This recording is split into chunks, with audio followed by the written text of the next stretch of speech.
mother's heart that she never knew. I love her to skin, bones are thrown, sticks and stones, just to let you validate your message to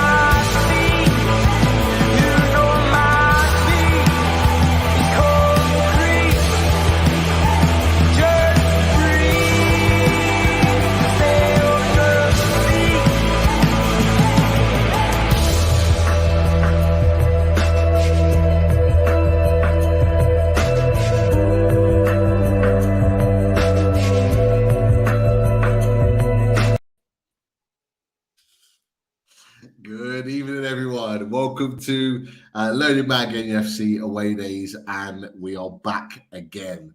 I've got to be honest, I'm a little bit flustered right now. It's been a mad rush. I've just been telling the boys in the back. I finished work at 7. I'm not going to tell you how fast I drove home. If the police are watching, it was legal limits. Got home, quickly changed into this bad boy. Richie and Billy are in the green room. We'll get them out in a second. Chris, Daz managed to get some photos and various other bits ready for the show. Appreciate that, boys. Always looking out for each other, and we are ready to go. Welcome back, and it's going to be another tasty one.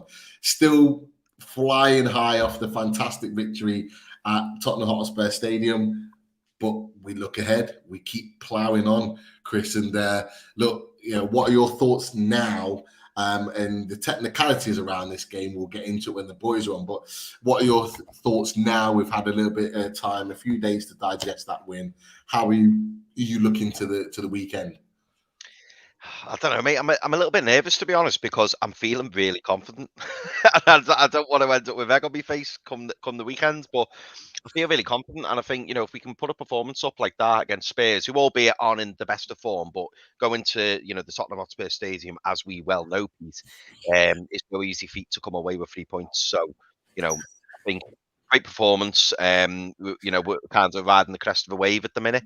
And I just hope that, the lads don't take it for granted at the weekend, which I'm sure they won't, and I'm sure Eddie won't allow them to. But yeah, I'm feeling really confident, and it'd be interesting to hear, obviously, from Billy and Rich, because maybe maybe they're going to make me feel less confident with their thoughts and opinions. But yeah, I feel good going into the weekend, mate, and I always feel good now whenever we play at St James's Park. It doesn't worry me as such, because I know the fans are like the 12th man at the minute, and we're playing well. Injuries aren't too much of a concern at the minute, so yeah, feeling good up to now.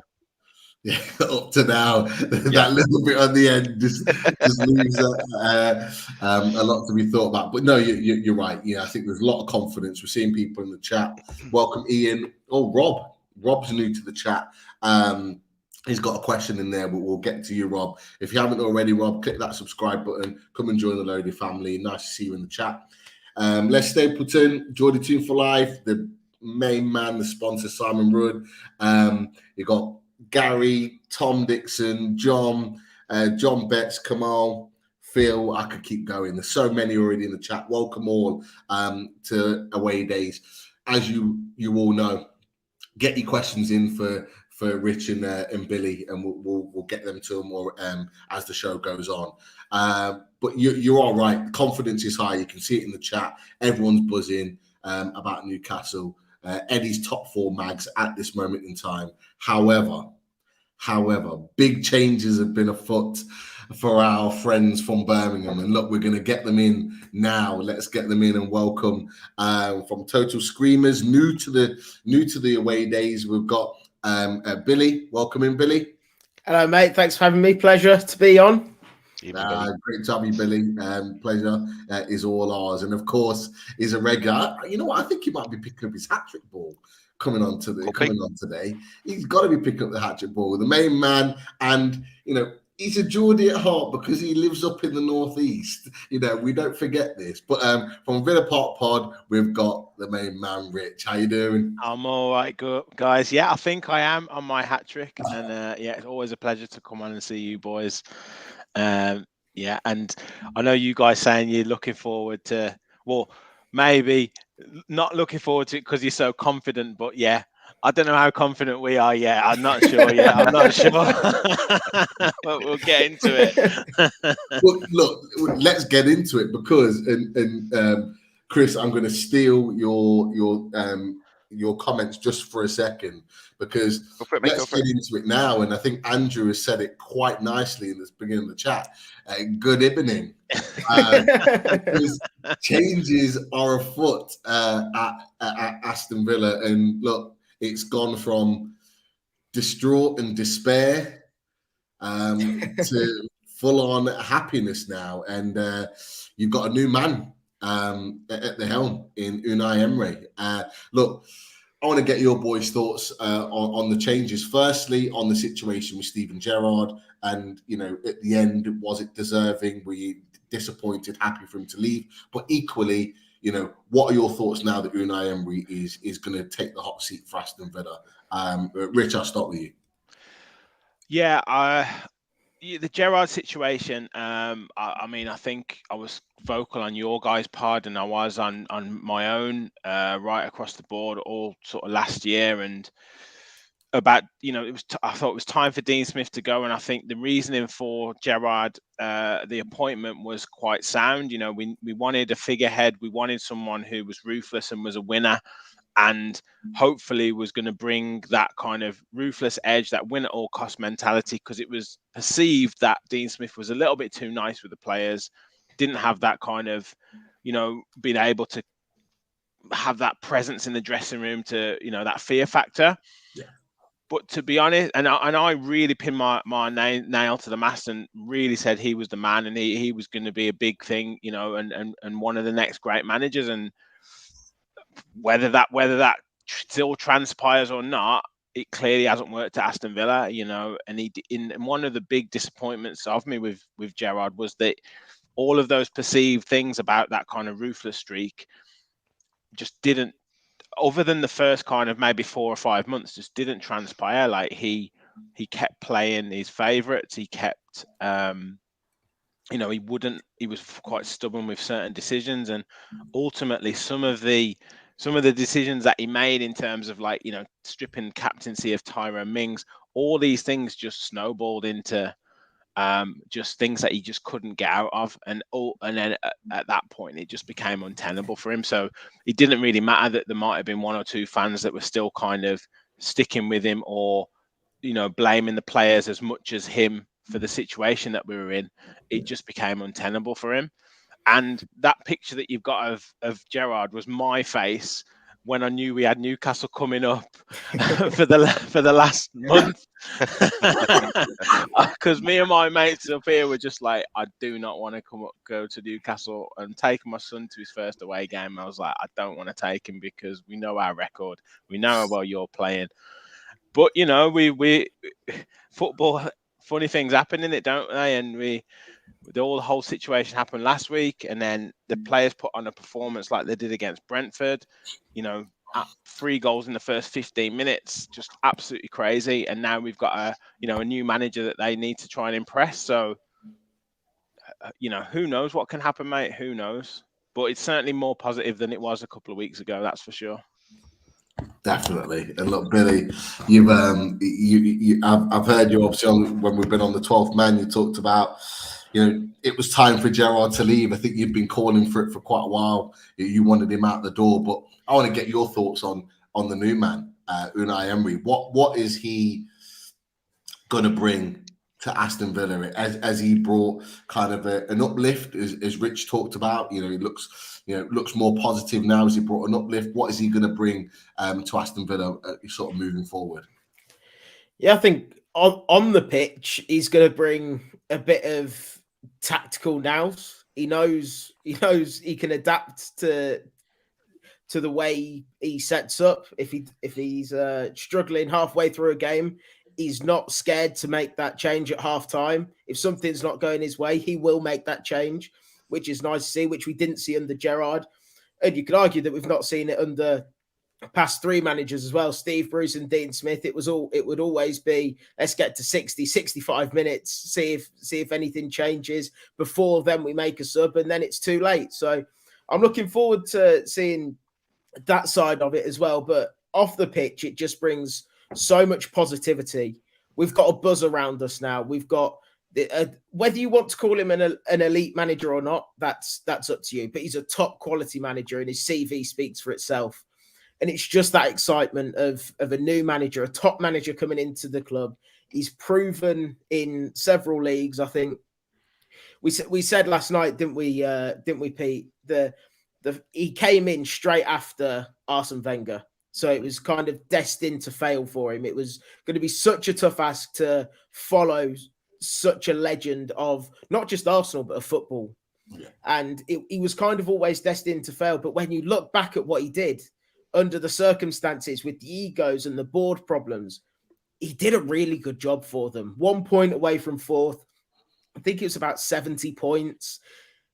He did a really good job with them. So I think people saying that he was a failure, probably at the time, still have to stand by it, because it's your pride, isn't it? At the end of the day, no one really wants to say that they were wrong. But I think if you look back on it, you've got to admit that he did a very, very good job. And to see that he's got Premier League experience, he's got a point to prove. We've got owners that will back him as well. So it's just really, really exciting. And as for the weekend, I'm looking forward to it, as bad as it sounds. I'm not naive enough to think that we won't get beat and you won't put up a good fight. Obviously you will do, You're just playing fantastic, and you've got that momentum behind you. And St James's Park is just a massive fortress as well. So I'm not naive enough to think that it's not going to be a tough game or anything. But like Rich said, it's so much more. We're feeling so much more positive and excited about watching Villa again. It's weird. No, you're right. And look, we've been there. We've been there where you had so much like dross being served to you time and time again, and then all of a sudden you have that little bounce and go, oh, okay, yeah, I'm interested again. I'm buzzing for this. Chris, Billy's positive. You can tell he's always holding it in. Richie, nice and reserved. He's, not sure. Is it that obvious? Is it? I can see it. But Chris, with that positivity that we can see from Billy, is that something? Do you think that we need to be worried about going into Saturday, or is it a case of we just won at Tottenham, we can play anyone, which is what we've been saying. We've both said it on a number of occasions. We can go out and go out there and play and beat anybody. But is there a little doubt there for you? I think so, yeah. I mean, do you know what? I think it's the unknown, isn't it? Obviously, Villa have been struggling under Gerrard. Sutton's not been working for whatever reason. I'm sure the lads will enlighten us, but for whatever reason, it's not worked out. And then you've always get that new manager bounce, don't you? And I think I'm certainly thinking it. I'm sure the lads are as well. Off the back of a 4-0 win against Brentford, and they came to life. And for me, I think the key thing for me at the weekend will be if we get that early goal. I think if we get the early goal, sorry lads, I think you might struggle. But if Villa keep it 0-0 for a period of time, or if Villa score first, I think that could put us on the back burners a bit, because like I said at the start, they'll be riding that crest of a wave. I know I said that we were at the minute, but if Villa are really pumped up for it, and Villa really want to have a go and want to try and impress Unai Emery, which I'm sure will be watching the game. Who knows? I wish we played Villa a couple of weeks ago. Yeah. It is where I feel right now. Put it that way. I wish we did, and we haven't, and we've just got to get on with it. But I don't think they're going to be the rollover, perhaps, that what some fans may think they will be. Yeah, I would agree with that. I think there's got to be a little bit of caution going in there. And you know what? Eddie Howe's the man. He's the man to have that type of caution. Yeah. He'll be approaching once he would have seen that Emery was announced as the manager, regardless of whether he's taking the game or not. And there's reports he's not going to be in the hot seat until Monday, Tuesday. But that bounce that it might create for the Villa fans and the players, he'll be aware of that, and he'll be drumming that into the Newcastle players. That's what I think from my perspective. But another question I wanted to fire to you boys. There's some great questions coming in, by the way, and I know you've been marking them, Chris. Nobby Clark. Is it Nobby Clark? Yeah, is coming with a lovely one about one of the Villa players that we'll come to in a second. But I want to ask you a question. Now there's a new manager at the helm, and obviously had a fantastic win against Brentford. 4 goals, absolutely dominant performance. Brentford didn't look like they were ever really in it. Didn't watch the 90 minutes, but from what I saw, the extended highlights, they never looked like they were in the game. Who are the players that you think are going to really excel now that Gerrard is out the door? Rich, I'll come to you. Yeah, well, it's a pretty tough one, to be honest, because obviously we don't know. Emery hasn't come in yet, and we're only going off the last game, which Aaron Danks, one of the first team coaches, was in charge of, and there's been a lot of coverage in the media. I don't know if Billy's seen much of this, but you can't really miss it. But a lot of coverage in the media throwing the players under the bus a lot about, saying that they should be ashamed of themselves for, he basically picked the same side, and they obviously down tools for Gerrard, and then all of a sudden they've kind of stepped up. But there were some subtle changes, more than subtle changes, to be honest. We had a change of formation. He took out John McGinn, who's not played well for about 18 months now. He played Leander Dendoncker, who's a big presence in midfield, which is something that Villa fans have been crying out for the past 4 or 5 years, let alone when Gerrard was there. And he played Leon Bailey on the actual side that he wants to play in terms of being the left-sided winger, and it allowed him to go beyond his fullback and get crosses in, which again we've been crying out for quality crosses in. So he made a lot of changes to, the side in terms of the way we were set up. So in terms of players that will excel, just off the back of that game, if Emery is to watch that, he would just say, okay, Leon Bailey, play him in his correct position and he'll absolutely terrorise defences. Play Leander Dendoncker because he's 6'2" and he's a physical presence in that middle and midfield, a bit like what Joe Linton has done for you guys. And play Ollie Watkins out from wide and get him cutting in, and Danny Ings up front and keep him in the width of the box, and he'll score goals. And that's essentially what Villa fans have been asking for the past, ever since they've been there. And one player I've not mentioned there is Emi Buendia. Play him in that number 10 spot and give him a little bit of a free rein, and he'll start creating things for you. And it just meant we got 4 or 5 players in the box every single time. So yeah, a long way around your question, but I'd probably say just a few simple changes, and you'll get the best out of the creative attacking players that we've got. Definitely. Would you agree with that, Billy, or is there anyone else that Rich hasn't mentioned? Yeah, I completely agree with him. The only other one for me really would be Douglas Luiz. I think this guy's a top player that, for whatever reason, he just hasn't seemed to be getting on with Steven Gerrard, whether it's a personal thing or whatever, or Steven Gerrard just didn't fancy him. But playing John McGinn, who, all right, he's given the captaincy to, but having the captaincy should never give you a forbidden right to start week in, week out. Like Rich said, he's not been performing for 18 months, if not longer now. And we've got a player there in John McGinn, in Douglas Luiz, sorry. There's a reason Arsenal was so desperate to get him on deadline day. There's a reason these top clubs were interested in him. Now, we've got him signed up to a long-term contract, thankfully now.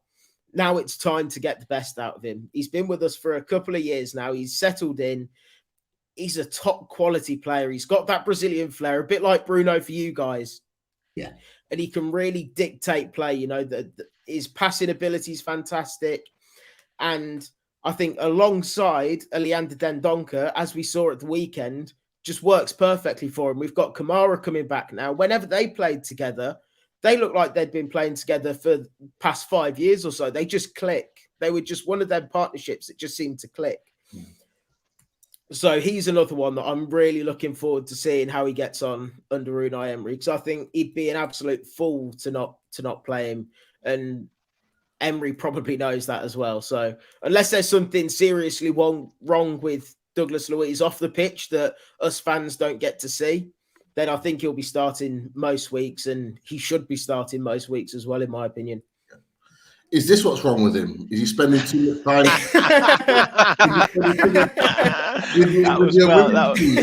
That was well teed up there, Billy, to be fair. Yeah. Waiting to get that picture out. Is this what the problem is, guys? I don't know. Thank you to Daz for putting this fantastic picture together, because it fell nicely in the conversation. Luiz looks great there, doesn't he? He looks great there. He really does. He's got a nice, lovely dress on. I hope Mrs. Davey isn't listening to this, but it was funny because when I logged on into the stream, I looked and this picture was up, and I was thinking, wonder why Pete's looking at to be honest, lads, I think she's probably the main reason why he stayed at the club. He signed his long-term contract. So we have to give.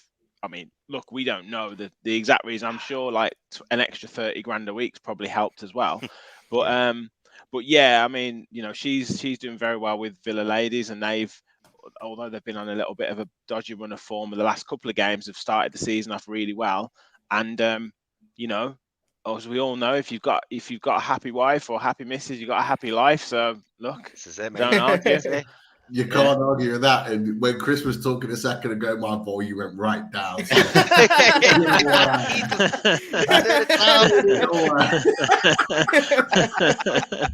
Hey, I've got to play it safe. You know what it is. But look,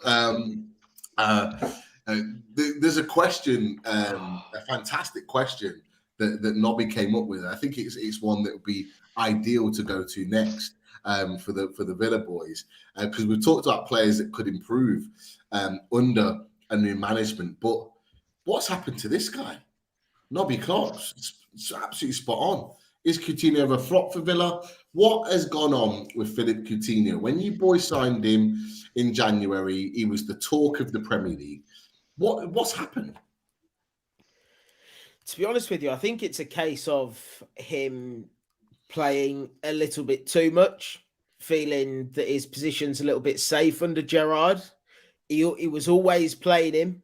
We've got Buendia sat on the bench most weeks. Our top signing, our most expensive signing, and all of a sudden Coutinho comes in, best mates with Steven Gerrard, and I genuinely think that that's what's kind of happened. We all know that Gerrard likes to pick his favourites, or now we do anyway, and I genuinely think he just got a little bit too comfortable when he wasn't picked in that Brazil squad a few weeks ago.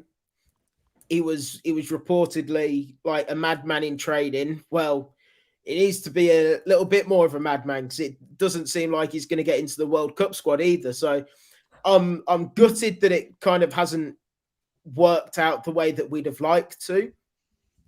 But I just think I don't know. It's a hard one. I don't want to come across as I'm accusing him of feeling a little bit safe in his squad. He seems like he's settled in fantastically with the other South American his South American teammates, Martinez, Buendia, Douglas Luiz. They all seem to have like a nice close bond off the pitch. All their families kind of get on. You always see pictures on social media of them out together. But yeah, his on-pitch performances just haven't been there, and it's a real shame. And I honestly think it was just a case of being best mates with Gerrard, and he just got a little bit comfortable for his position. He didn't really feel that there was any competition there. I mean, if there was competition there, Buendia's been performing every time he's come on. He's been the best player on the pitch every time he's come on. So if there was competition, he'd be sat on the bench by now, surely. So I do think that was very much the case, and I wouldn't be surprised if we see him go in January as well. So who? That's the real question. Who's going to have a Coutinho that's not done anything, that's been playing regularly, but the output's not been there since the first 5, 6, 7 games that he came in? You know, who's gonna take him? That's the real problem, I think. Yeah, I think you're right, Chris. Who's going to take Coutinho on the wages and all the rest of it? You know, from Villa, because Villa, you guys really paid a heavy price, not necessarily transfer fee, but wages and all the rest of it that comes with it. Who's going to pay that for Coutinho when he's already proven, that he's not willing to step up at Aston Villa? It's difficult, isn't it? I mean, we've all been there. It's not just Aston Villa. Loads of clubs have done that. Everton even more recently. They just kind of just throw money at players, and unfortunately, the Coutinho one's not worked out great. I mean, to be fair, I remember when he first signed, he done well, didn't he, in his first few weeks? And everyone's going, I can't believe Aston Villa have got Coutinho. But yeah, he's just fell away a little bit. I don't know. Yeah, I was thinking Everton did the same with James Rodriguez, didn't they? Big wages, joined from Real Madrid, and then in the end, they always find a way to get rid of them. And I wonder whether Coutinho will maybe go to the MLS, because let's be honest, I doubt he's going to end up at a top European club now. I very much doubt it. Unless, of course, he moves to, I don't know. Maybe he'll move to like La Liga or somewhere like that, perhaps. But no, I can't. I suppose the only other thing we could talk about as well, lads, and again, Rich and Billy may have opinion on this, but it could be that Coutinho turns himself around. It could be that maybe out of his comfort zone without Gerrard, kind of making excuses for him or giving him preferential treatment. Perhaps I'm not saying that was the case. Unai Emery coming in might be the best thing for him, and he may rediscover that form. Who knows? Because on his day, he is a very, very talented player. And what's the saying? They say class is permanent, form's temporary. Mm-hmm. So if you get him playing, could be fantastic. Yeah. Do you boys think there's a way of turning him around? Rich, do you think you could turn Coutinho around at this point? Well, you've got to hope so. I mean, I think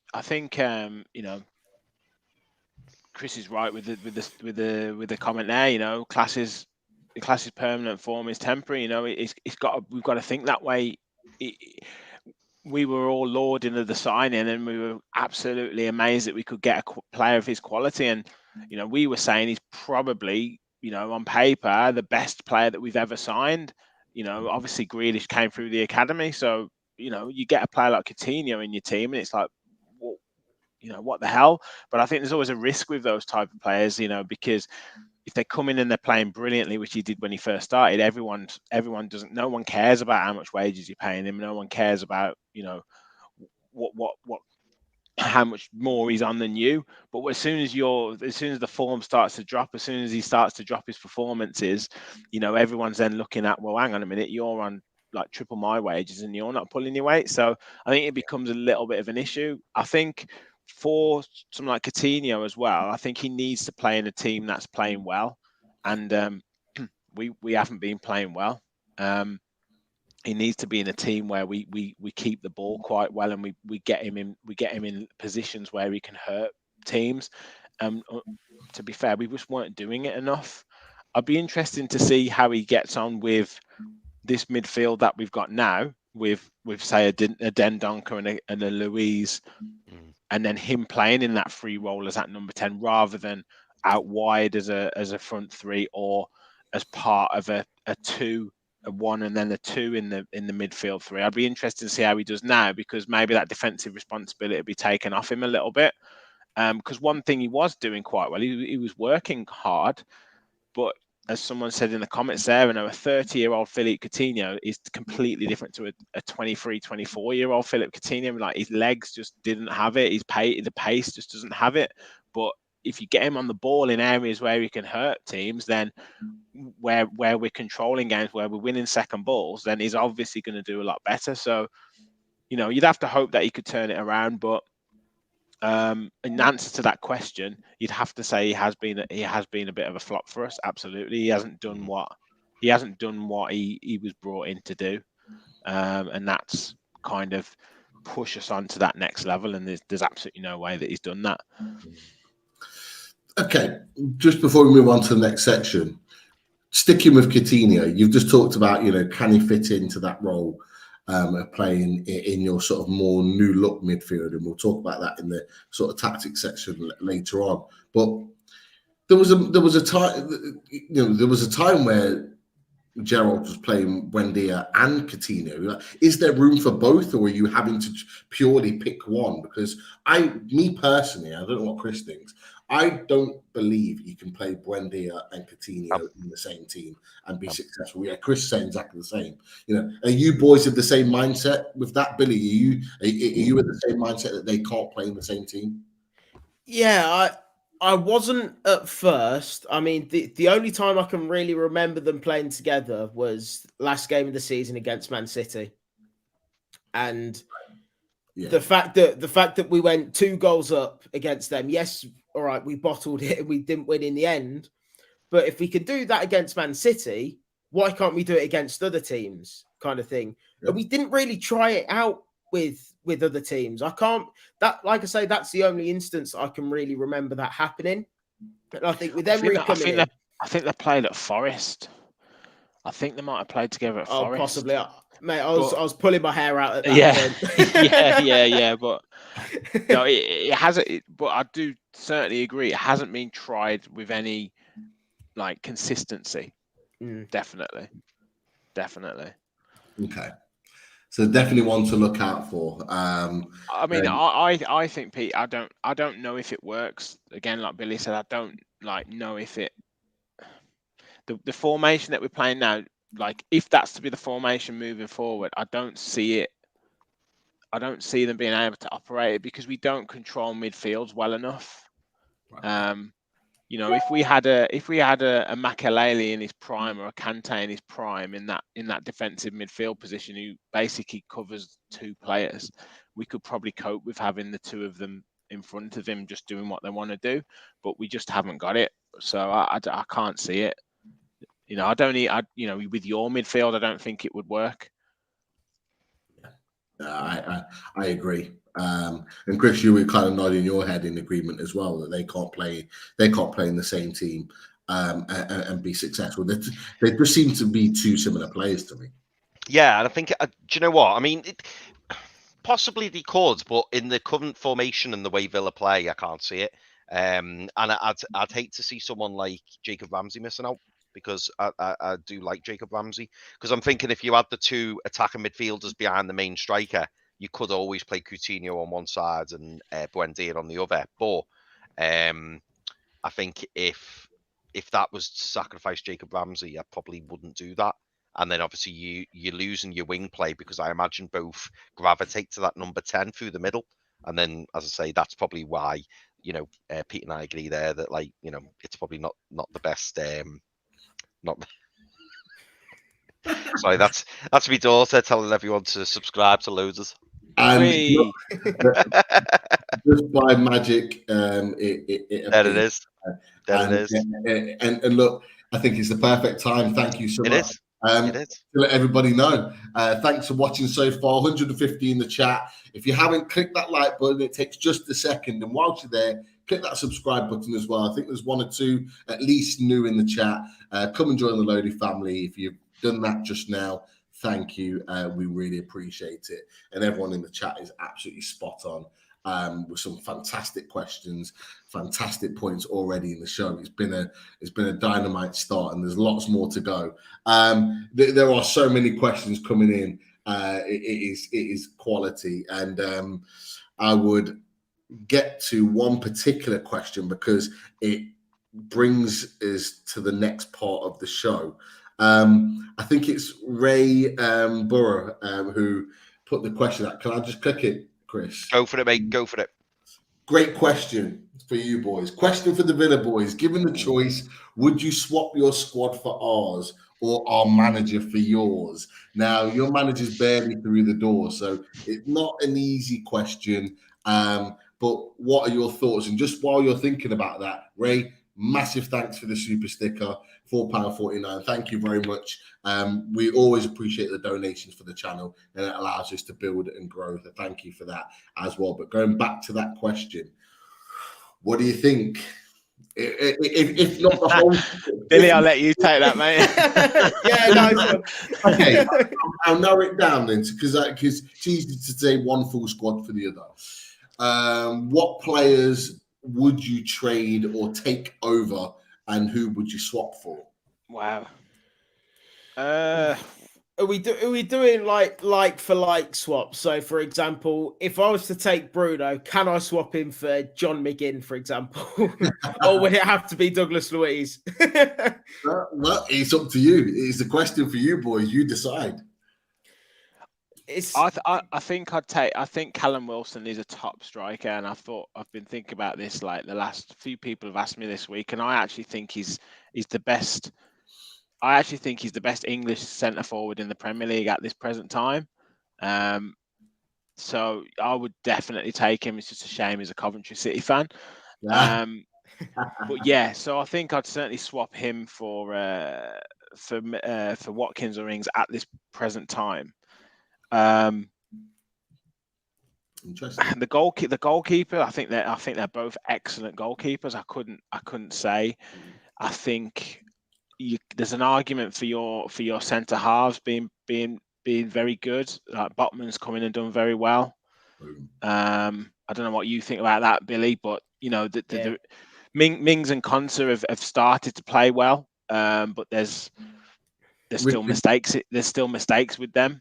Richie, I'll narrow it down for you. Would you swap this man for this man? I think that was one of the questions as well. And I know he's injured, but you know, from what you saw from him, you know, and from what you've seen from Botman, albeit Botman's played a little bit more, would you swap either of them?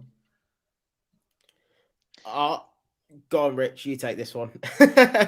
It's too difficult to say, to be honest. I mean, from what how Carlos played in that first game against Bournemouth, I think it was a little bit of a culture shock, but then he responded fantastically against Everton, but then unfortunately got a terrible injury. So I think it's too difficult to say. So I'd have to say I wouldn't swap Botman for Carlos, because I just don't know enough.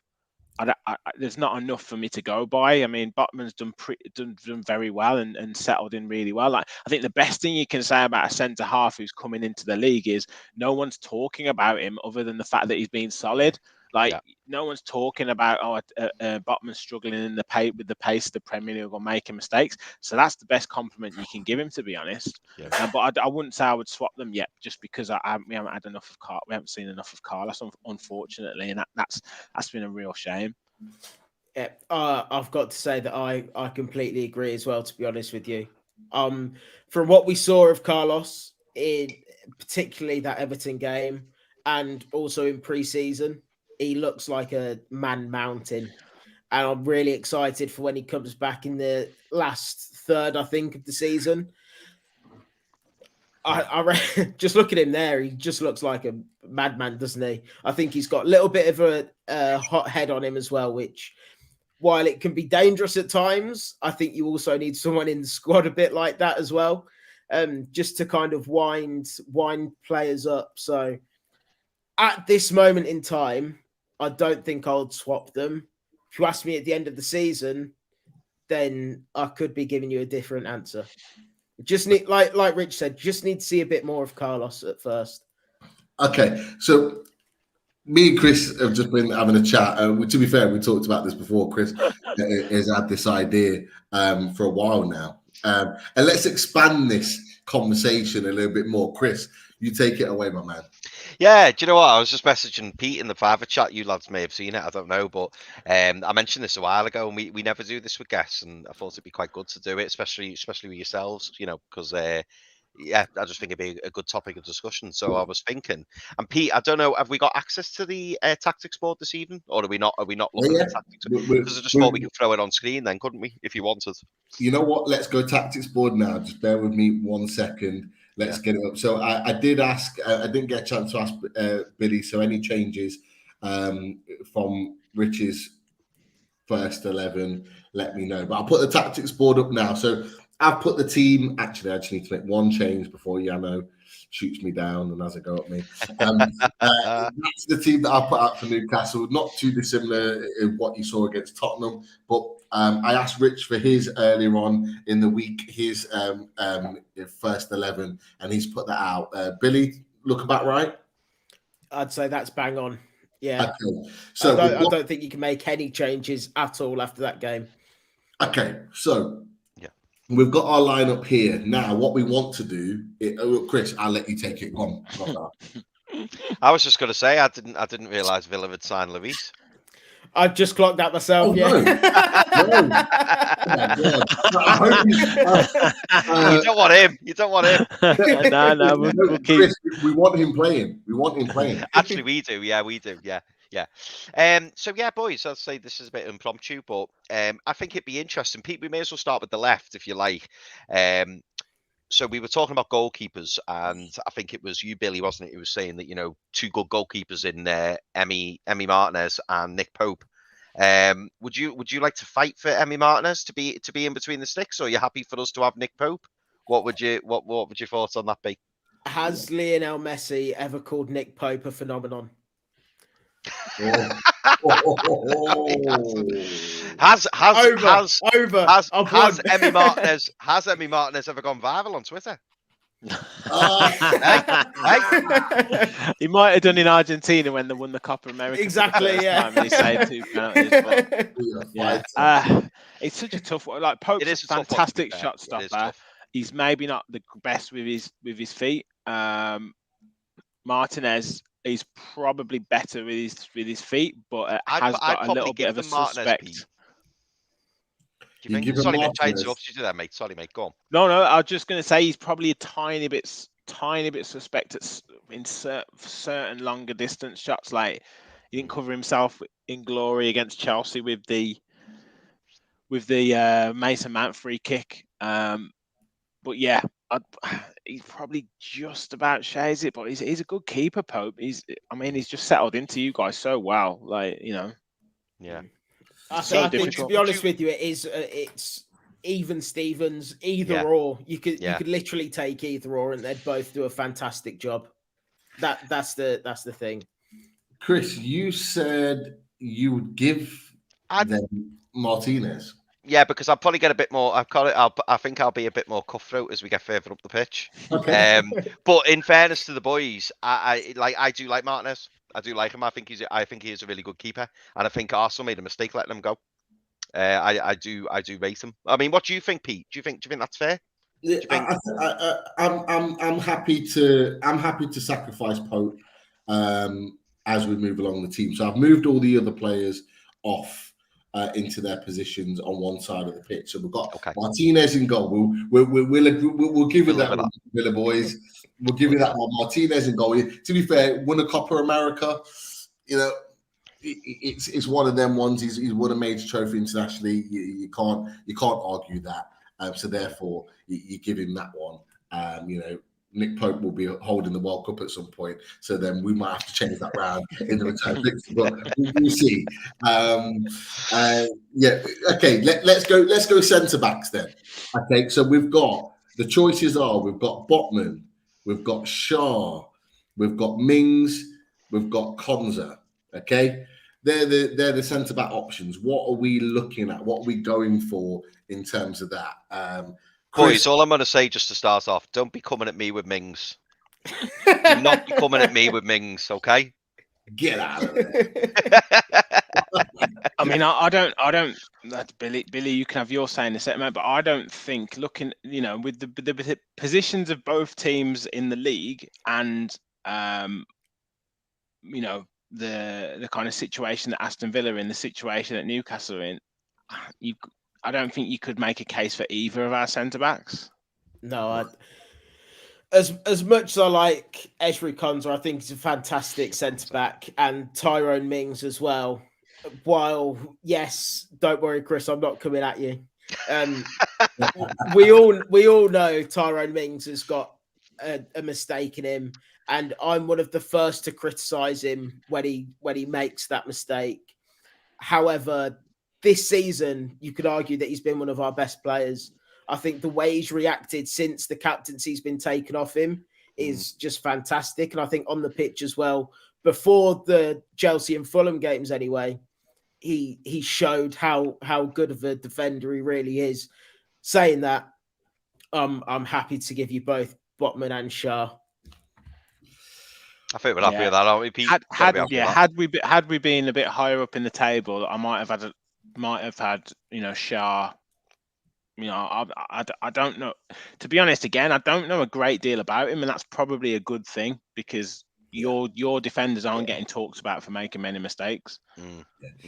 Look, I threw Burn in there because Burn's been terrific for us as well at centre back, although albeit he's playing left back at the moment. But I think if this was last season, I think there'd have been more of a conversation with Shah and Konza because Konza had a good season last season. He was on form, and actually he was very much like Dan Burn, and actually they were very unlucky not to get an England corner either of them.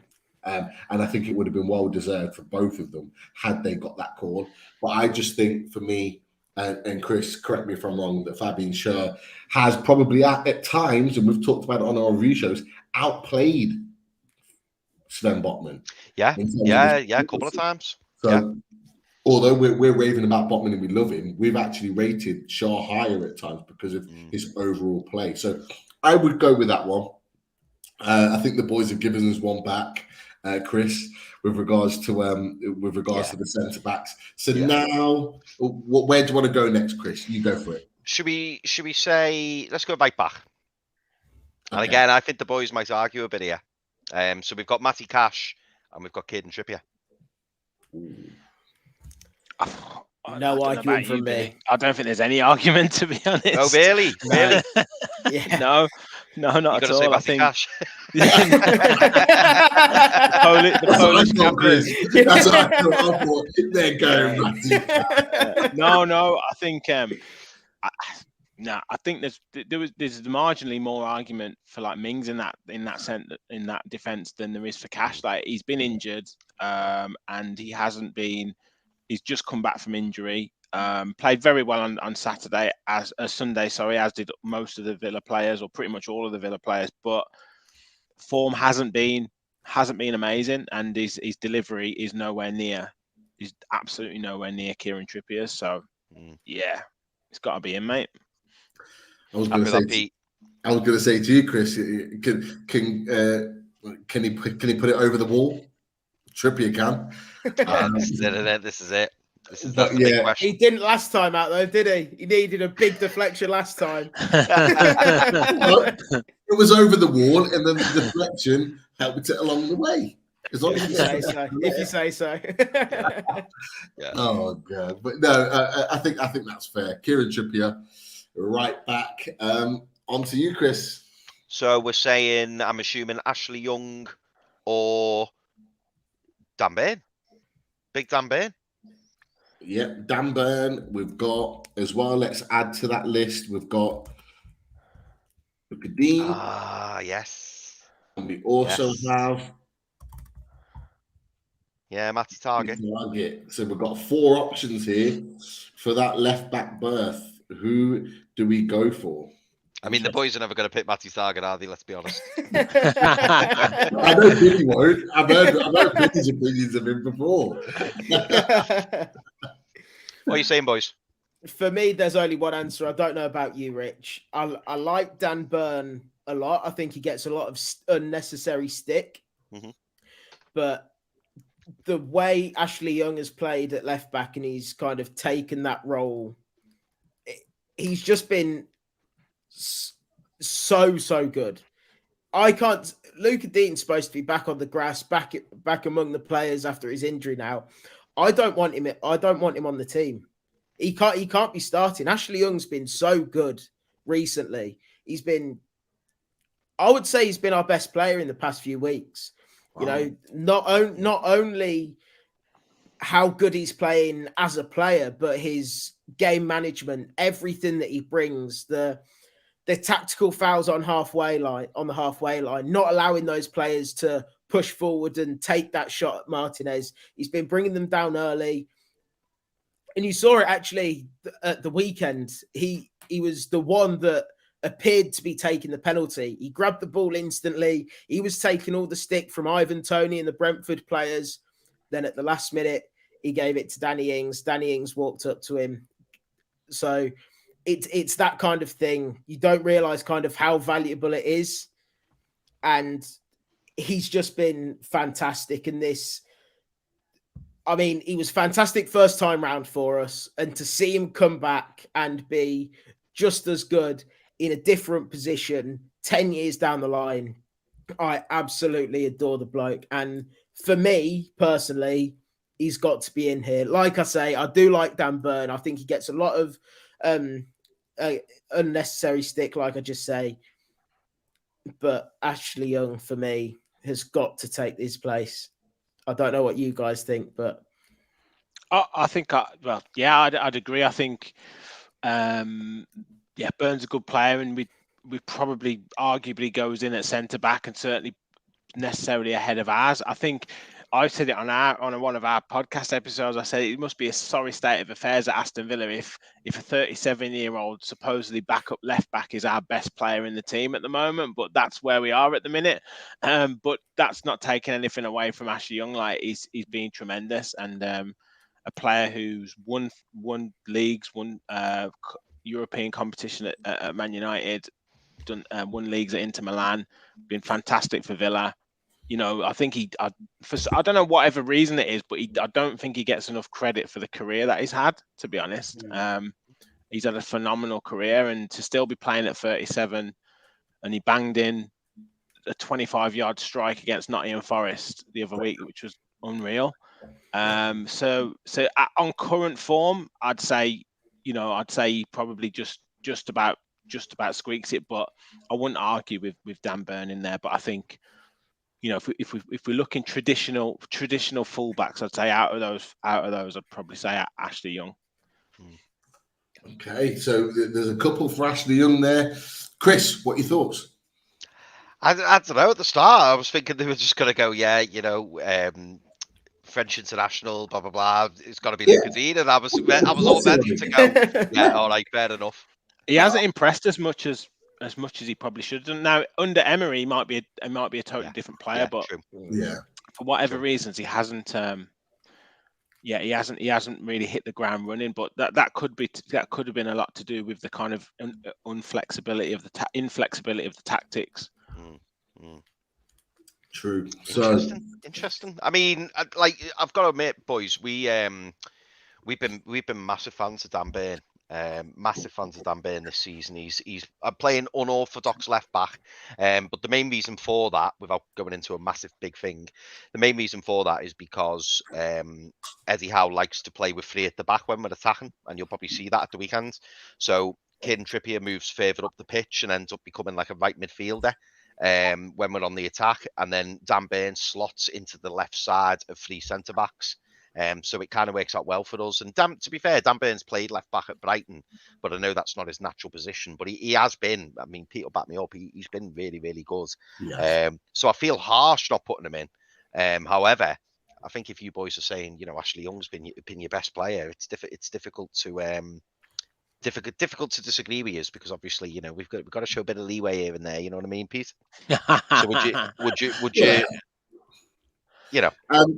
In terms of performance, look, I think Dan Burn has been terrific. I'm we've been hammered in some of the comments here, but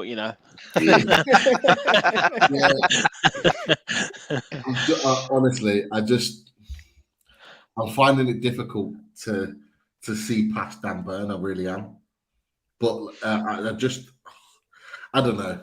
Chris, I'll let you decide. Or do we go to five at the back? Well, possibly. That's an option. We go to five at the back and put Dan Burn left centre back.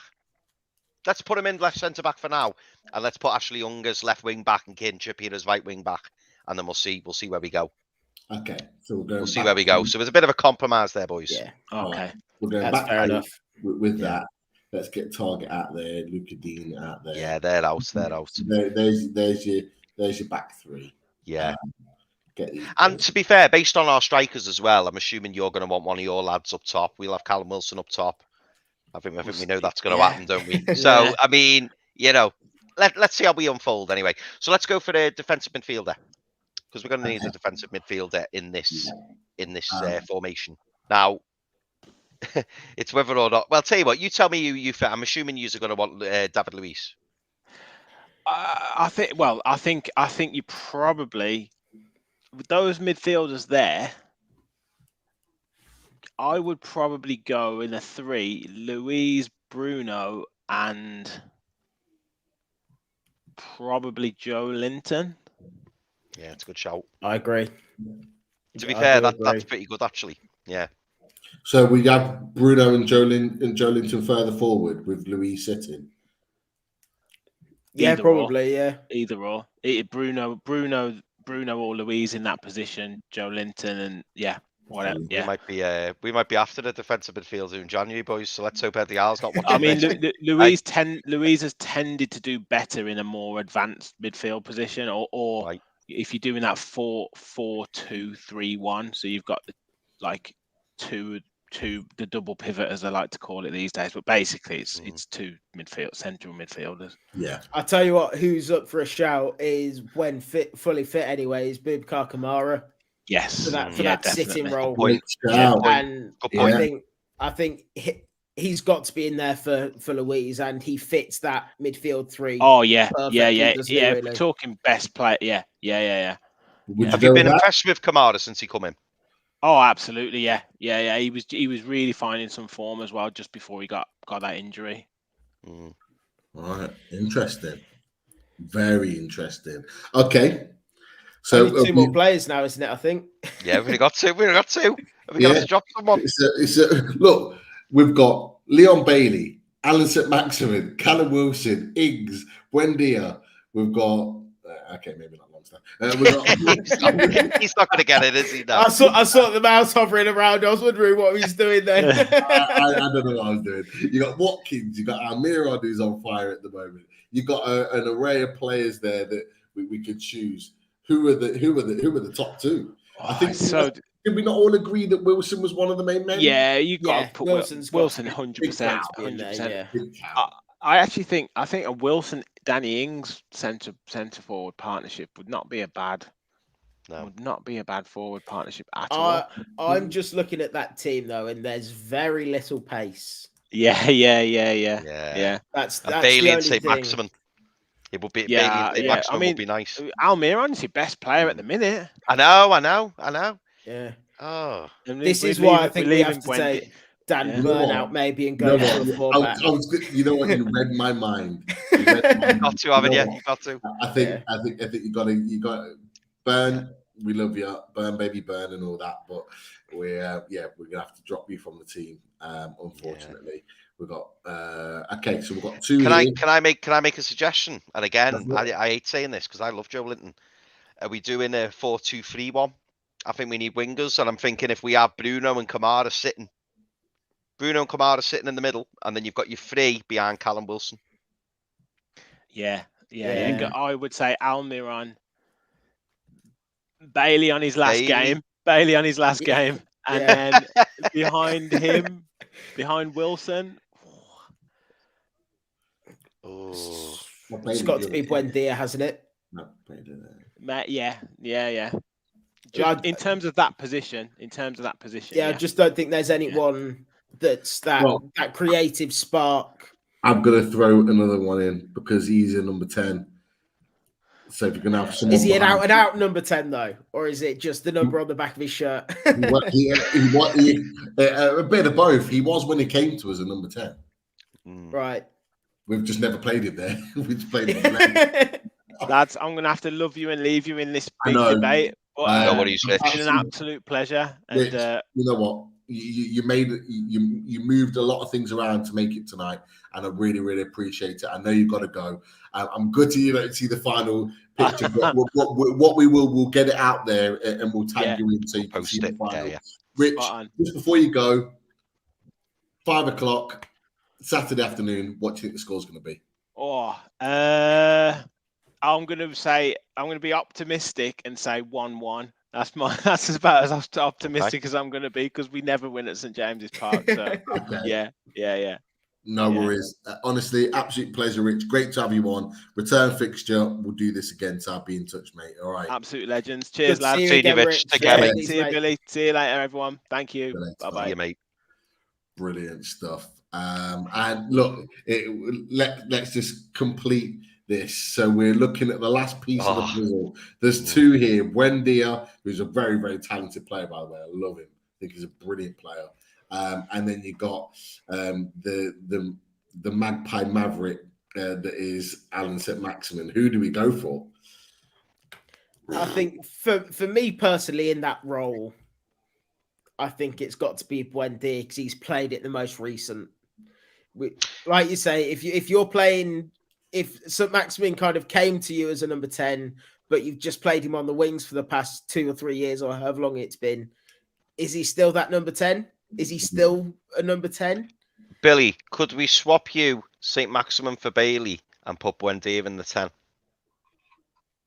Yeah. I'll give you that, because although Bailey had a fantastic game at the weekend, Bailey. but since he came, he's been a little bit underwhelming, and he has been a little bit hot and cold. You could put that down to maybe Gerrard, and obviously he had a long-term injury last season as well. But yeah, 100%. I'll agree with that one. Yeah. Okay, so that's a good lineup. That's a good lineup. Quality team, isn't it? To be fair, we're winning the Premier League. We're winning the Premier League with that lineup. Just don't show anyhow, whatever you do. Look, I think that's a compromised lineup. Some people might not like Ashley Young, but obviously from a Villa perspective, you guys have really bigged him up and said he's had a really good season for you guys. So I'm happy to put him in there, although we could have quite easily had Burn in there and would have been totally justified. I'll tell you what's interesting as well, Pete. Some people would argue that our best player this season so far has been Miggy, and their best player has been Ashley Young, and at the weekend it's going to be head to head, isn't it? Great point. That's what I said to you last night, Pete, wasn't it? Yeah.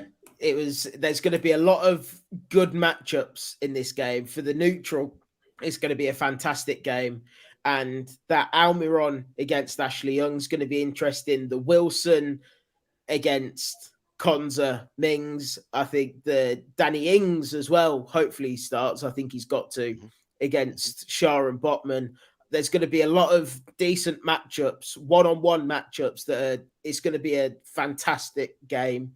And for the neutral, I'm gutted I'm not a neutral watching this game, because I think it's going to be a really good game. There's going to be a little bit of bite in there as well. The atmosphere is going to be immense, as it always is at St James's. But like I say, we've got that positivity around us as well now. So, it's going to be a top game. Interesting. Very, very interesting. I like that. Chris, absolutely top stuff. I enjoyed that. Away days, and look, I think that's going to be a new feature. I've got to be honest, my man. I think you're onto an absolute gem in the combined 11. So yeah, that's it. That is the combined 11. We'll get it out there for everyone to see and make it a little bit clearer on our socials at some point, no doubt. So yeah, that is it. We managed to get that in, and look, it's been fantastic. So many quality questions in the chat, so many watching, brilliant stuff. If you haven't, again, click that like and subscribe. Please do so. It only takes a second, but it means a lot to us as a channel. I can't thank you enough for those that are subscribed. We are under 400 for the 5K. We are so close. We're moving closer. Click that subscribe, like and comment. As always, we are so close to that 5K, which would be a massive achievement for us all. Boys, want some stats? Always.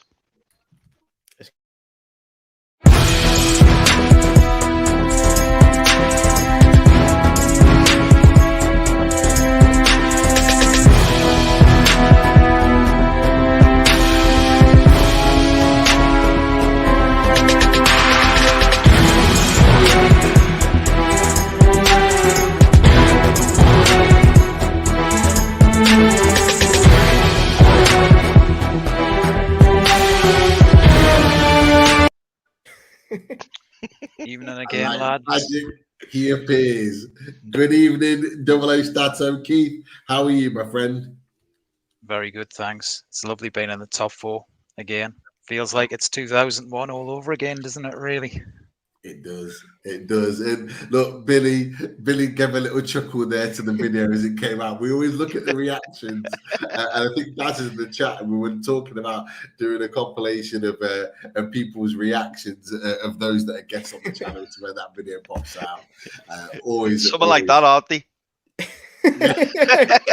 I'll tell you what, it took me by surprise with quite how loud it was. I wasn't expecting it. Just goes boom. Yeah, it would give Kane a run for its money in at WrestleMania, wouldn't it? Really, Kane's entrance. It would 110%. Good old Kane. I do miss him in the WWE. Massive fan, by the way, for anyone that doesn't realise. But yeah, great to have you on, Keith. And of course, I know you've got some stats for us, so throw them out there. Is it looking positive for Newcastle, or have we got something to worry about? Yeah, by up and down standards, we've got some positive stats. With Newcastle, normally it's a mix and it's a roller coaster, but it's fairly positive. So I've just got some stats, basically head-to-head stats, some player stats, some manager stats, and some general stats to round off. So Newcastle's record against Aston Villa in the Premier League era, 1993-94, played each other 50 times. They've won 23, Newcastle. They've drawn 16 and they've lost 11. The record, Newcastle's record, it's St James's Park against Aston Villa in the Premier League. Played 25. They've won 14, drawn 8, and they've lost 2. Newcastle have got a better offensive record in this fixture against Aston Villa, 67 goals compared to 47 for Aston Villa. They've also got the better defensive record as well against Villa, 18 clean sheets to 13 for Aston Villa. And Newcastle are unbeaten in their last 13 home Premier League fixtures against Aston Villa in a run that stretches back to the infamous Newcastle 0, Aston Villa 3 game in 2005. We all remember that, don't we?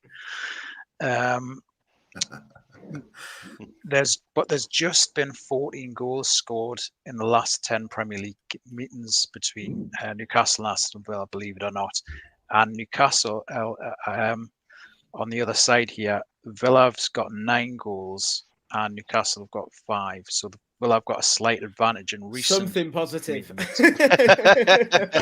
And Newcastle's last 1-0 win earlier this year in February was their only win against Aston Villa in the last 6 games. 1 win, 2 draws and 3 defeats in recent years against Aston Villa. So Newcastle haven't had as good a run against Villa in recent games.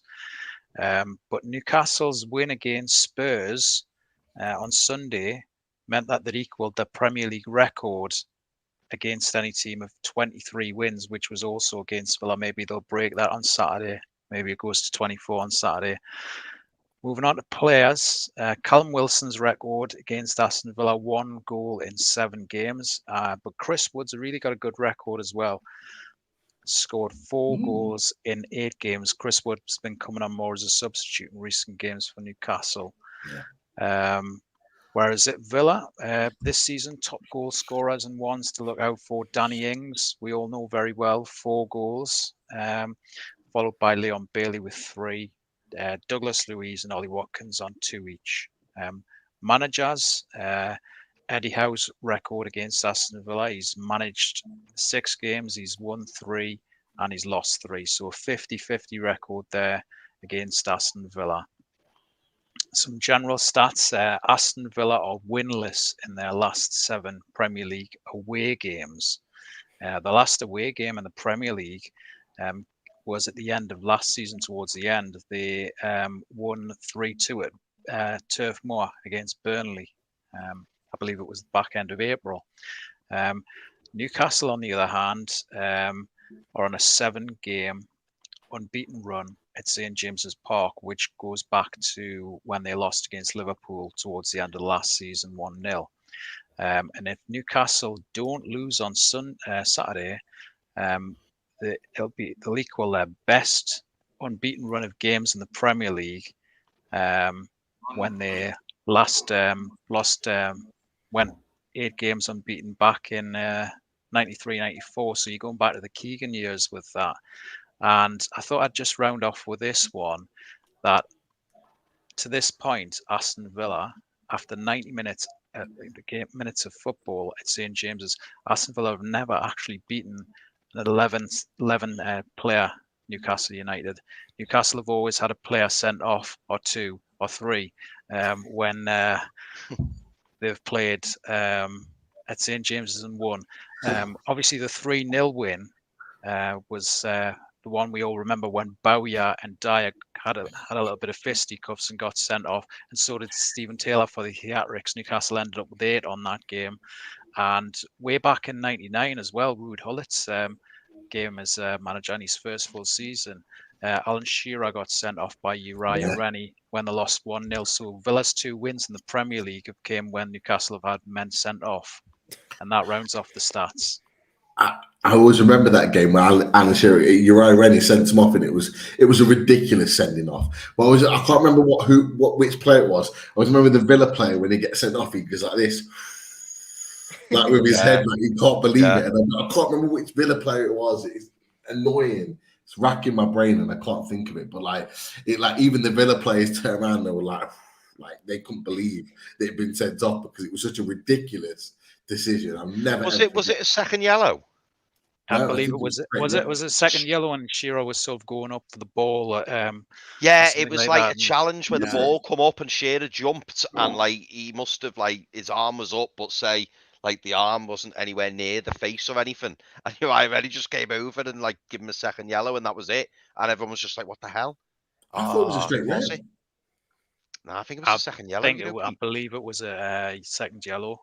But it was stupid. It was just stupid yellow. Like the first one was dodgy as well, from memory. I don't think the first one was that bad. If anyone in the chat knows, get it in. We'd love to know. Back in the days before VAR, the refs always used to be card happy in the first couple of games of the season, didn't they? Yeah. Just to prove a point. Hey Pete, James Douglas makes a good point. We forgot about Isak, didn't we? Didn't even talk about Isak. We didn't talk about him. We forgot about him. But, I mean, he probably wouldn't have got in, but yeah, to be fair, he comes on as a sub. He comes on as a sub in the combined 11. Yeah, absolutely. Yeah. That's very fair. But you know what? I'm glad you brought that up, Chris. You're absolutely right. I think if we do this on the return fixture, I think Isak's in the conversation. I genuinely do. Yeah. I think he's only played 3 games for us, but he scored. Is it 3 games or 4 games? But he scored 2 goals. Yeah, he has. You know what I mean? 2 and 3. 2 and 3. Yeah, he started decent, and with a second preseason under his belt almost, and an opportunity to build his strength up and get used to the Premier League, he could potentially, against Leicester at the King Power, hit the ground running. That's if we don't get through in the cup, by the way, because we'll have a cup game before the Leicester game on Boxing Day. So who's to say he doesn't hit the ground running, and we're talking about him in a different light. But we'll talk about that another time. Some great comments, obviously, coming through the chat, and some great questions. I love that one from Andrew. Good Ibadan sausage. I think that might be linked to some things we've been blocking on the chat. I'm not gonna say anything more than that.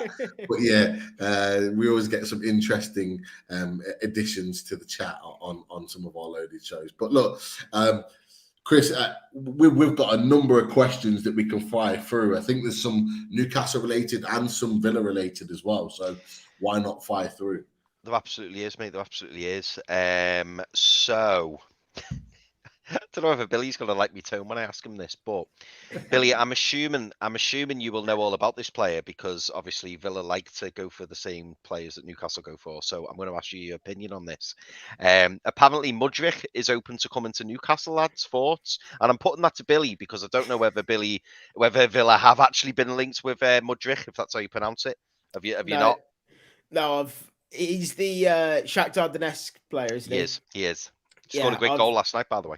Yeah, I've heard a lot about him. Supposed to be very highly rated. We've not actually been linked to him, so I don't know an awful lot about him other than the fact that he is highly rated. Yeah. So that's my 2 pence on it. No, that's fine, mate. That's fine.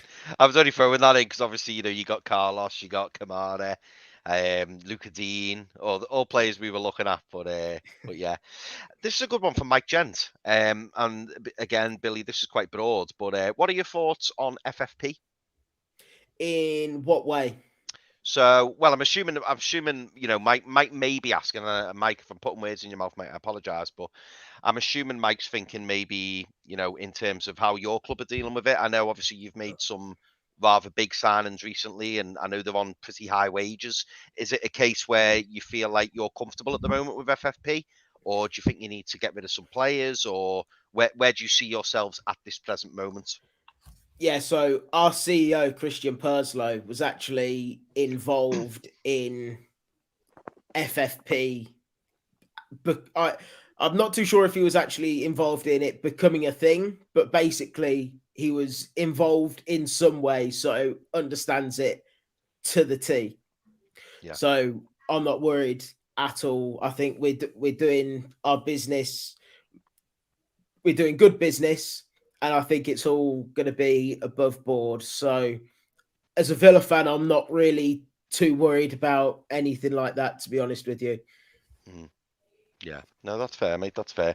James Douglas wants to ask you about your squad in general, and seeing as though we've just done, our combined 11, this would be a good time to ask you. But it was obvious that they weren't playing for Gerrard, so ultimately they weren't playing for the club. How do you feel about that? Is there any players that you've washed your hands with, Billy, or any players who you think, do you know what, maybe they didn't get a good enough turnout under Steven Gerrard? I mean, I know you mentioned earlier the likes of Mings, you mentioned Buendia, you mentioned Coutinho. Is there any other players who you think, yeah, we're done with him, like he's done? Or do you think, is everyone got a clean slate now, in your opinion? Yeah, I don't necessarily think anyone was really done. I mean, you look at the games against Man City and Chelsea, particularly the first half against Chelsea, and we looked really, really good. So I don't think any of them necessarily down tools or anything like that. I just think it was the tactical. There was just no tactics to go with it. It was just very boring football. There was no substance to the way that we were playing. And if you look at our squad and our attacking players, we've got so much there. How was he not getting anything out of them?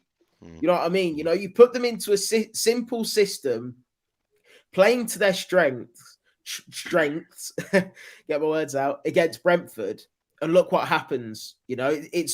It wasn't mission impossible for Gerrard. It was there in front of him. We've got all the tools there for him to use. He just didn't know how to put them in the right system. And I think that's ultimately down to him. I don't think that changing of the captaincy particularly helped his case. And I think that's when he may have started to lose a few of the players in the dressing room. But it was nothing too severe, I don't think. The shouts of them downing tools, stuff like that, I'm not particularly buying any of that. You just need to see the performance in the first half against Chelsea. In my opinion, it should have been after Forest when Steven Gerrard left. And the fact that they were still playing as well as they did for that first half, 60 minutes against Chelsea, I just think it's a bit lazy, to be honest with you, to say that they down tools. I think it's a very easy thing to say coming from pundits and things like that with no real substance behind it. They watch Villa for 45 minutes against Chelsea, and then they watch us for 90 minutes against Fulham. And then all of a sudden they've down tools. They've lost the manager. They weren't playing for the manager. And then they see us against Brentford and look what we do.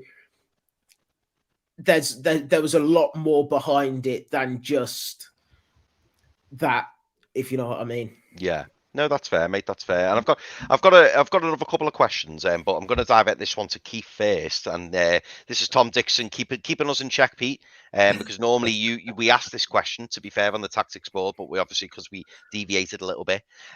So Keith, Tom Dixon asks, what do you think Villa's main threat will be?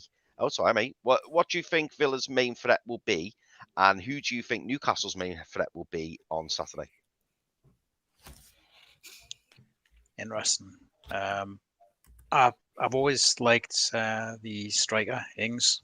I think he's coming in form. I think Villa haven't really played well as started the season well, but he's still got 4 goals in how many games? Maybe 8 or so games.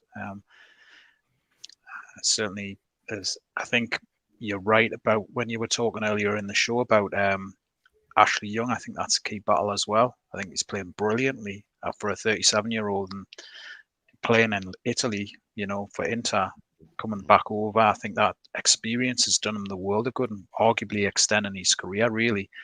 So that's going to be an interesting battle with Miggy, and it could be a key one in the game on Saturday. Those are my initial thoughts for that. Coutinho's still out. Is he for Villa at the minute? Is he not playing at the minute, Felipe Coutinho? I think he's fit. Whether he plays or not is a different story. I just don't think he's. I think after watching that game against Brentford, it has to be Buendia starting. I think just to get a little bit of momentum in him. He's not had a run of games under Gerrard, and this was another reason why I started to lose a lot of patience in him. He never gave Buendia a run of games. And so I think with Emery coming in now, he has to get that momentum in him. And I think Buendia will be starting on Saturday. It'd be crazy, in my opinion, to change that winning team. Absolutely. And just to add to that point there again, touching on Buendia, I think there'll be players like Buendia who will be wanting to catch Emery's eye. I know Emery is obviously not going to be taking the first team and taking the job until next week, but he's going to be knuckling down on the detail and everything. And Buendia will be out there on Saturday looking to make a name for himself. No, definitely. What about you, Pete? The main threat. I'm might sound weird, but or a strange one. I'm worried about Ollie Watkins. Ollie Watkins, he just looks a different player on the right hand side. He looked really good against Brentford. He's got pace to burn. He's got a decent shot on him. I'm not saying that Burn's going to have a bad game, but I just think he's a different player and a different way in which we need to manage him playing off that right-hand side. Equally, you could say Leon Bailey. I think both of those wingers, I think, are ones that are going to be difficult to manage, and they're interchangeable. So it wouldn't surprise me to see them switch during the game, and that then brings a different type of problem. So they're my 2 biggest worries, if I'm honest with you. Do I worry about Danny Ings? Not really. I don't. I think he's a half decent player, but I think we've got the centre backs to be able to deal with him, especially at St James's Park. I think those guys with pace are the ones that are the most difficult. So Watkins and Bailey. Yeah, no, that's fair, mate. That's fair. So the last question I wanted to ask you, Billy, which I'm assuming a lot of Newcastle fans want to ask you. It's not in the questions. It was just something that I noticed, and I thought, I should ask you that.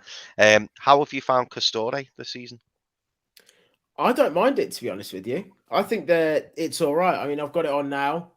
It fits to size, which for a big man like me is nice after suffering with Kappa for a while. The sizing for Kappa is just horrendous. So I'm actually able to wear it and it actually fit properly. So I've got a couple of the training stuff as well, and it all seems to fit all right. And they're doing well in the wash as well. Yeah, no, we've not had a great experience with Castore, unfortunately. Oh, really? Everyone's happy with the quality of the shirt and stuff. It's more the fact that we were getting shirts with Rangers badges on, shirts weren't turning up, orders were getting cancelled. They couldn't, there was no, they couldn't meet the supply demands. So yeah, it's just been one disaster after another, if I'm honest. No, I think I may have seen the odd thing, like a dodgy name on the back of the shirt or something like that, maybe, but we've certainly not had Rangers badges or Newcastle badges or anything like that. Touch wood. James Douglas has just said, was it Dion Dublin? Or is he just would it not have been Dion Dublin? What, the one that reacted? Yeah. No, I think Simon Rudd's or the, Oh, has he? the main man sponsor. He's already found it. Ian Taylor. Ian Taylor. As soon as Simon put it in there, put it in there, and you boys were right. It was second yellow card. Simon said. Challenge with Colin Calderwood. Oh, interesting. Yeah, I didn't know that. And Ian Taylor must have been the one who reacted. Yeah, he was the one that reacted. As soon as Simon said Ian Taylor reacted, I was like, yeah, that's him. There you go. I always remember that. He was like, because he knew it was never ever a second yellow. It was a ridiculous decision, and Ryan Rennie just was a horrible referee that made disgusting. He soon went down to the then Division 1, I think, Nationwide Division 1 for a bit after that. Or soon afterwards, a few games later. The Shearer pull was in full effect after that. The Alan Shearer pull, he did have some pull as a player in terms of affecting certain decisions. And you're already going down to Division 1, but wasn't a surprise at all. But yeah, thank you, Simon, for clearing that up. Brilliant stuff as always. Pete, I just want to give you the opportunity because I know you've just started a couple. Was there a question? Was there a question from Yano or something that? Because I can see everyone in the chat laughing about it. Yeah, there's a question from Yano. I'll put it on for Billy. Has there been a worse game in Premier League history than the Villa Southampton game? It was well talked about. I've got to be honest, Billy, not just from Newcastle fans, but a lot of other fans as being a really sort of drab game. I think, if I'm right, I think that was the Friday night game. It was. It just seemed like a really, really bad game. Now, for a fan of a team that was playing in that game, did you feel that it was the same, or massively? It was horrendous. It was horrendous. If both teams could have lost, that was the prime example. How we came away with 3 points is just baffling to me. But it wasn't just that game, though. We then had Leeds. All right, there was a red card in that game, which made it somewhat interesting, but that was boring. The Forest game was boring. I knew what was going to happen in the Fulham game as well, so it was just very repetitive under Gerrard, and it was just such boring football. We kind of got used to it, and to see that game against Brentford, the 4-0, it was just like. We just didn't know what we was watching. 3 goals in 15 minutes. It was just crazy after what we'd been watching under Gerrard. So yeah, I mean that Southampton game though was desperate. It really was. It was bad. It was so bad. And there was a lot of laughter in the chat. That's for sure. Anyone to finish us off, Chris? Let me see. It's a good one from Nobby. Nobby Clark says, what is a reasonable table finish for Villa this season? The one thing that I wanted at the beginning of the season was a top 10 finish. Whether it was 10th, 9th, 8th, and even pushing into Europe, maybe. I felt that was a little bit too unrealistic. But all I want to see now as a Villa fan, and it's all I wanted to see at the beginning of the season as well, is just 10th Aston Villa. And that's a successful season, and I'll be happy as Larry.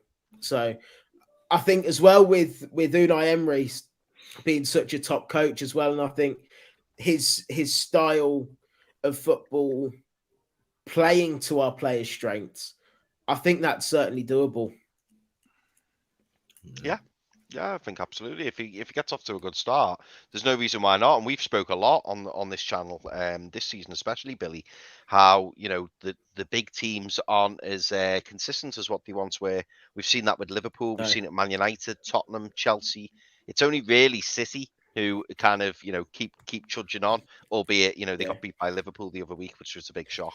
But yeah, the rest after City, I think everyone can be got at. I tell you what, even Man City, I've seen them a couple of times this season. Even in the Villa game, they were there to be beaten. Like, if it wasn't for Kevin De Bruyne coming up with a world-class pass and Erling Haaland not being in the right place at the right time, as he always is now, we could quite easily have come away with 3 points there, and I've seen it a couple of times. They gave up a 2-goal lead to Palace, didn't they, earlier on in the season, and yourselves as well. Yeah, we're 3-1 up at one point. Yeah, they've been there to be beaten at times. Yeah. So they're not going to finish the season on one loss. That's for certain. No. City always seem to struggle just think, as well. So it's just about to say there. Sorry, City always seem to struggle against Palace for some reason as well. Yeah, it's weird, isn't it? Yeah, even Roy Hodgson era. Yeah. Any team can beat any team this season. That's the frustrating yet beautiful side of the Premier League.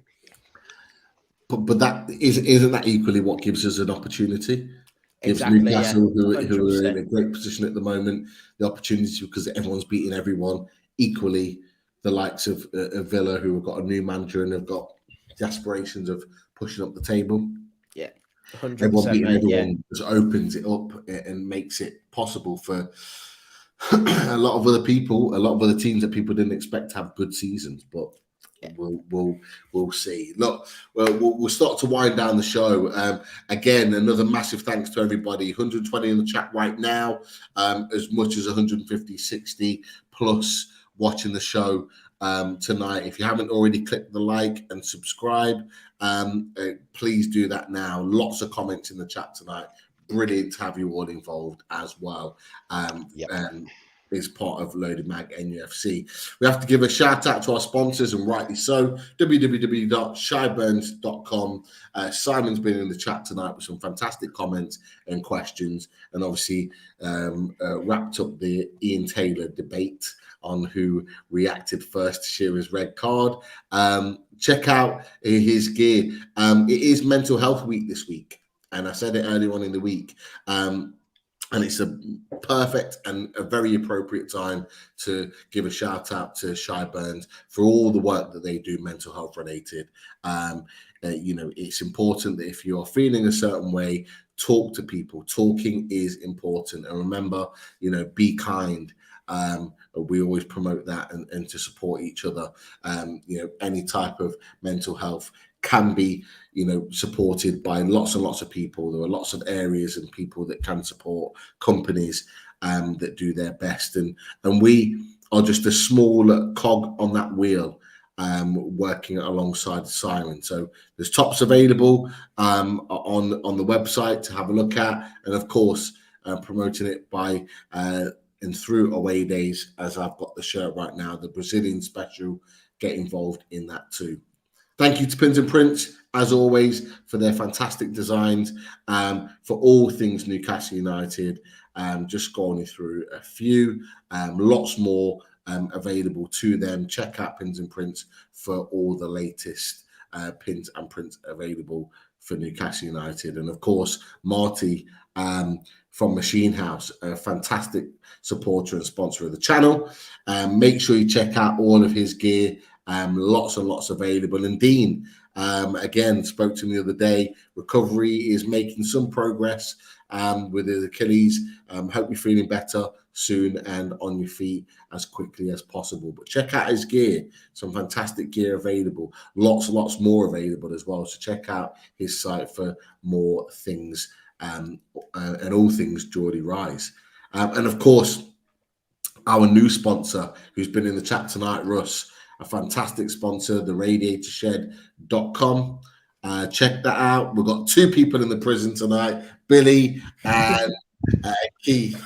They're in the doghouse tonight. And, we need Daz. We need Daz on the show to flip the power here tonight. We do. I'm tired of being in the doghouse every week. We'll get him in here. Don't worry about that one. And we've got there we go. Chris in the doghouse. There you go, Keith. Can't have that, mate. Can't have that. We go. Sorry, I'll be in Chris. the doghouse anyway, mate. I didn't mean that.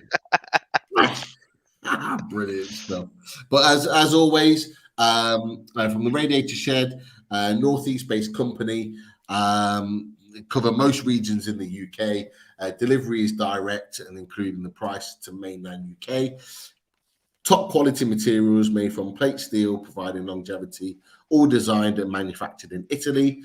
Aluminium rads are very environmentally friendly and are perfect for heat source pumps. They offer a home survey service and will install if required. And look, lots and lots available to you. And it's getting into those months, those winter months where radiators are needed. The one thing I said earlier on in the show, we are marching on the way to 5K, less than 400 away to 5K. If you haven't subscribed already, click that subscribe button. Help us on the way to 5K. It's a massive achievement for us if we can get to that 5K, and we really appreciate all the support along the way, including everyone in the chat tonight. And if you're not a member, click that member button. You can only do it on a laptop. Make sure that you click that blue button, $1.99 a month. Join the Loaded family. You will not go wrong. And of course, if you've not listened to it on YouTube, we're on Spotify and Apple, always uploaded 24 hours after the show has gone out live. So make sure you tune in if you can't on YouTube. Right. Massive thanks to all of you guys. And just before we leave, quick round of predictions. So Keith, as you're in the top, on my top right-hand corner, I'll come to you first. What do you think the score is going to be come 5 o'clock today? Oh, Saturday, should I say? Not today. Back to the Future. Yeah, literally. I think it's going to be a really tough game. I think it's going to be tight. I think, recent games have shown with Villa and Newcastle, it's a really competitive fixture. Both teams sort of like vying for those to break the top 6 traditionally in recent times. So I think it's going to be, I think Villa as well are just going to be galvanized and excited by the Emery appointment. Interesting. Very interesting. We'll come to you. Billy, what do you think the score is going to be on Saturday afternoon? Yeah, it's a tough one because, like I've said several times, we do have a newfound positivity around the place. However, St James's Park, as I mentioned as well on here several times already, it's a fortress this season. And while I do think we'll put up a good fight, I don't think we're going to have enough if I'm taking those claret and blue tinted glasses off. And I think you'll probably beat us 2-1. With the claret and blue tinted glasses on, I'll agree with Rich. A 1-1 draw. That's what I'm saying. Fingers crossed we come away with all 3 points, but I just can't see it if I'm being 100% honest. Oh yeah, interesting. With those glasses on and off, they are very, very different. So we've gone for maybe a 2-1, but with the Villa glasses on, we've gone for a sort of a 1-1 result. Chris, I'll come to you. What do you think the score's going to be? A few people in the chat have said this score, and Nobby's just said it now, so that's why I've left it on screen. I do think it's a potential banana skin, but me head saying and screaming to me 2-0 Newcastle, and I think it'll be 2-0 Newcastle. I think it's another clean sheet. I think we'll get the job done. I don't think it'll be easy, by the way, Billy. I don't think it'll be easy at all, but I think it'll be, I think 2-0, and I'm going to say Wilson to continue his run, and maybe a Joe Linton goal. Don't know. Sutton left field, I think. So I'm going to say Joe Linton and Callum Wilson 2-0. No, my luck, it'll be an Ashley Young own goal after the way I've been going on about it. We'll be like, that is Markham Barnes 11. Yeah. Can't be doing that. No way. No, that's interesting. What was Keith's prediction, by the way, Pete? Or do we not get it? Everyone's saying he's sitting on the fence again, and he's throwing his Wi-Fi out just so he doesn't get one. Did I think, for some reason, I thought he said 1-1 for some reason, but I might have got that wrong. Did anyone in the chat catch it? I wasn't sure because he froze, didn't he? But I can't remember what he said before that. Okay, we'll see if anyone caught that. But yeah, we'll get Keith's prediction and we'll get it on, because he does normally sit on the fence, does Keith? and we need to make sure he stays firmly off the fence, because when he did, we ended up getting the results. For example, in Everton. But yeah, like Jordan Tufel said, he does tend to sit on the fence. He's back. I'm not going to sit on the fence. Oh, he's back. He's back. Yeah. Keith, what did you say?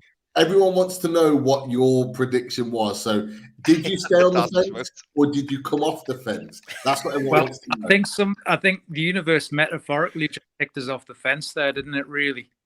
The internet certainly did. That was awful. I was in mid-flow, but no, I just going back there. Sorry about that, but going back there, that I think it will be a tough game. I think Villa